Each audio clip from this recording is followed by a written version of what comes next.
まっ。すする TV。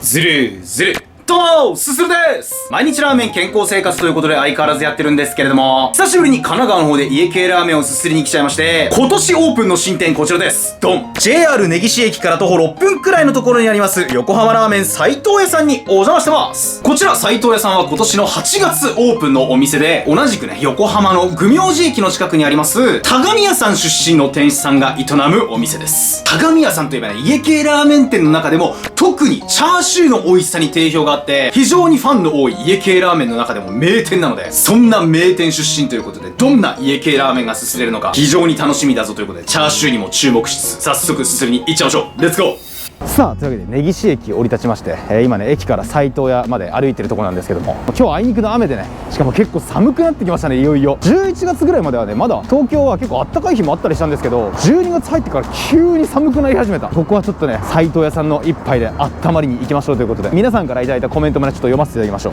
う。で、なんかこの街全体がなんか家系みたいな匂いするんだけど、気のせいかな。めっちゃなんかチャーシューみたいな匂いするんだよな。気のせい？これなんだろう。というわけで、荻窪にある麺屋流っていう家系ラーメン、過去一美味しかったから言ってほしい。荻窪、初めて聞いたかも。麺屋流さん、過去一ってことは相当美味しかったんだろう。どういう系のラーメンなんですかね。調べてみたんですけど、若干ねこうオレンジ色っぽいというか直径寄りな感じの色をしてる気がするな。これちょっと美味しそうですね。なんか気になりますね。あ、しかも龍じゃなくて量って読むんだ。これ美味しそうですね。めっちゃ行ってみよう。10月オープンなんでめちゃくちゃ新しいお店ですね。やべえ、めっちゃ降ってきた。これやばい。家系連チャンはきついってこの間話してましたが、今年の初めに1日5軒家系縛りで回りました。年末に同じく家系縛りで7軒。行き過ぎ。どんだけ行くのマジで。ライスつけなければまだいけるけど、でも家系ラーメンって結構ね、1食あたりのその塩分量というか油もそうですけど、塩分結構ねバチンとくるわけですよ。5軒は俺いけないかもな。マジ家系すごいわ。7軒なんて、いや気をつけてくださいね本当にね。鼻血出さないように本当にいっぱいお茶とか水とか飲んでください。ちゃんと急にめっちゃ降り始めたので傘買っちゃいましたね。ついついミスったな。持ってくるもんだったな傘。というわけで家系ラーメンの夜中映像はもう暴力だな。いやそうですね、夜中やっぱご飯系の動画はね、もう飯テロっていう言葉がねあるように、もう本当もう暴力的ですよねやっぱりね。一回だから夜中とかにその食べたいって思ったらもう終わりなんだよね。この間テレビ局の人と話す機会があって、食欲とかね睡眠欲とか、その三大欲求的な部分はもう抑えられないんだって。基本的にそれ満たされないと。でその人なんか禁煙に成功したって言ってて、タバコを吸いたくなるのは10秒で収まるらしいんですよ。でもやっぱ食欲睡眠欲とかやっぱ抑えられないんですよねみたいな話をしてたんですよね。だからもう夜中に動画見てもう行きたいって思っちゃったらもう最後よね。でも見てくれた方が僕的には嬉しいんでね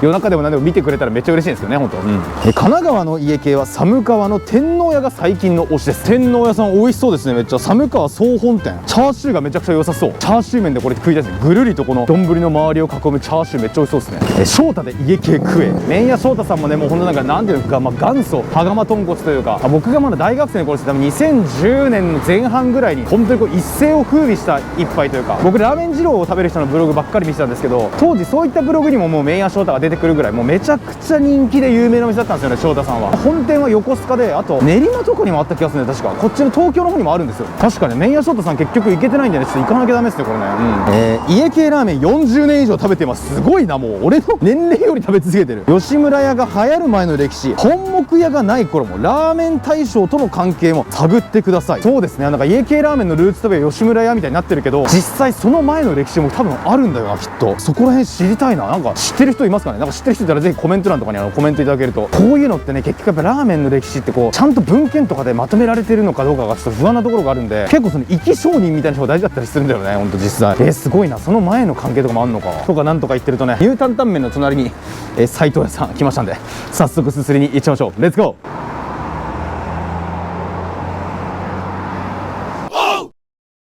さあ斉藤屋さん初見戦です。今回は楽しみにしていたチャーシュー麺、ライスにまぶしでまぶし丼を、さらに卵に海苔をプッシュしました。お好みは全部普通でお伝えして着席すると、カウンターがこの真っ赤な感じでいいですね。なんか食欲をかきたてられるというか、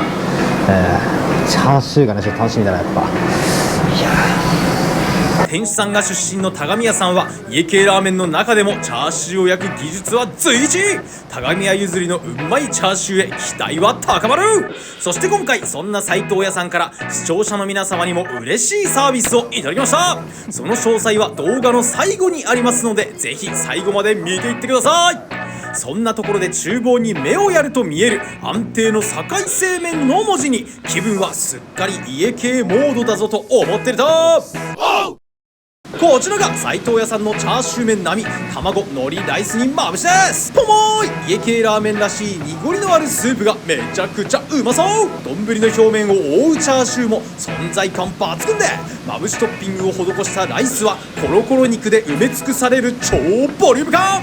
こりゃ一杯入魂でガツンとすすっていきたいぞということでいただきます。ちょっとまずはスープからいきましょう。めっちゃいいそう。うめえ、うまい。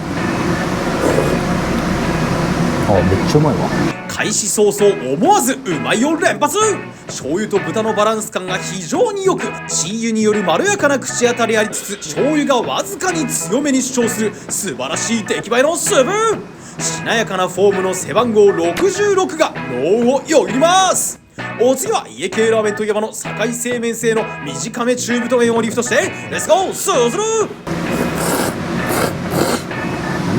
フローン。短め太めの平打ち麺が家系感ビンビンに漂うスープとしっかり絡み、麺とすすることによって家系らしい味わいはそのままに。これはバランスの上を行くバランス感が素晴らしい出来栄えの丁寧な仕事ぶりが垣間見える美味しいスープだと実感させられる。そんなまさに黄金比といえるスープとの絡みを堪能でき、かつズバッとすすれる短め麺を最初に考えた人には35歳でメジャーに挑戦するくらいの敬意を表したいです。お次にしっかりお野菜も摂取していきましょう。このほうれん草めちゃくちゃ美味しそうなんだよな、スープで。うまっ。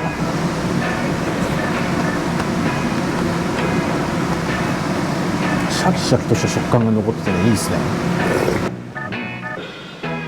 さあいよいよチャーシュータイム。さらにチャーシューだ。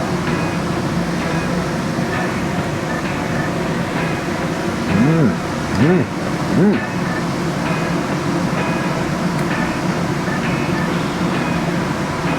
うギュッと旨味詰まっててめっちゃうまいわ。チャーシューは家系ラーメンらしくしっかりと燻製の風味がついたタイプで、家系のチャーシューは薄切りの方が肉の旨味をしっかりと感じられるという点においてもすする好み。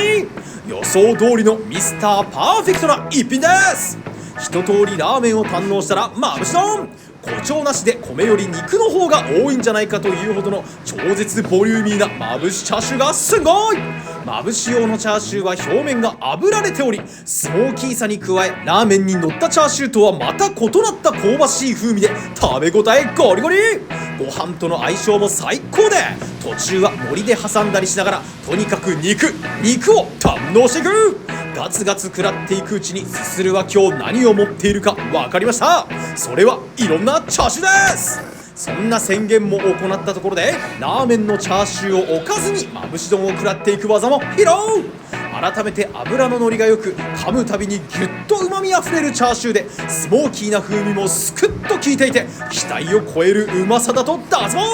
さらに途中でパクリと食らうほうれん草はふんわり食感でスープをまとい柔らかくてうまい。冷凍ではない国産のものを使用しているとのことで、臭みがなくフレッシュな美味しさを堪能できます。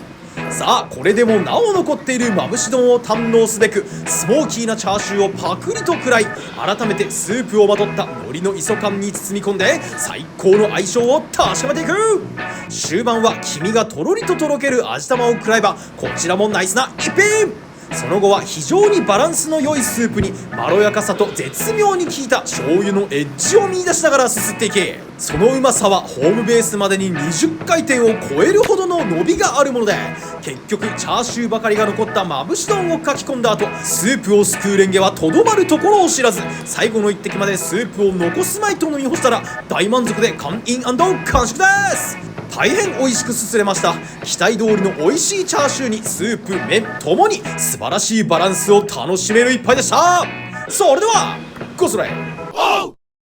はい、ごちそうさまでした。というわけで斉藤屋さん行ってきたんですけれども、いやーめっちゃうまかったですね。もう店内にねスープの香りとあとチャーシューのねいい燻製の香りも広がってて、まさにね家系ラーメン、これぞ家系ラーメンといった感じの店構え、そしてもう店内の雰囲気がめちゃくちゃ良かったんですけど、まずスープは一口目ねまろやかな風味もありつつ、味わっていくとこの醤油の旨味、そしてコク、さらにベースとなる豚の旨味もガシッと効いていて、もう今回ついつい会員しちゃいましたね。もう本当にねバランスがね良すぎるわけでもないんだけど、やっぱ適度にいいのかな。なんか適度によく、それでいてこう醤油とかがねちょっとだけ尖ってるみたいな。麺はね安定の境製麺製でつるっともちっとな食感が非常に良くて、スープの持ち上げも完璧でしたね。あとやっぱりチャーシューがすごく美味しくて、スライサーでこうね一枚一枚丁寧に切るのでしっかり薄切りになってて、やっぱ家系ラーメンのチャーシューってこうしっかりこう噛むたびにね肉の旨味を感じられるので、薄切りの方がねなんかその肉の旨味の進化をね発揮できる気がするんですよね。あとびっくりしたのがまぶし丼でね、大量の刻みチャーシューがゴロゴロのせて、もうなんかご飯よりもチャーシューのが多いんじゃないかっていうぐらいのボリューム感だったんで、ライスさらに海苔とかも巻いて食べたらでも最高でしたね。ちなみに今回店主さんの粋な計らいで、すする TV を見たと食券提出時に言ってもらえると、なんと海苔をサービスしてくれるらしいです。一応詳細こちらに書いてきますので、行く際はねぜひぜひご利用いただけると幸いです。いやしかしね美味しかったんで、最後までも全く味変もせず駆け抜けるように完食し、さらにもう完飲までしてしまいましたね。この根岸駅って多分僕初めて降りたんですけど、結構大きな通り沿いにありまして、車でも比較的来やすいかなと思いますんで、家系ラーメン好きの方はねぜひぜひすすってほしいし、あんまり家系ラーメン食べたことないって人でもしょっぱなからね結構バシッとハマるラーメンなんじゃないかと思いました。いやしかしね今年もたくさんいろんな家系ラーメンすすってきましたけど、やっぱなんかこう神奈川方面に来てすするとねよりこうなんか気持ちも入るというか、いやすごくね美味しくいただきましたね。いやうまかったです。ごちそうさまでした。それではするの公式キャッチフレーズ、横浜ラーメン斉藤屋さん、家系界の中穴や60倍ぐらいの、ね、一番いいところのオッズを突かれた感じですね。うまかったです。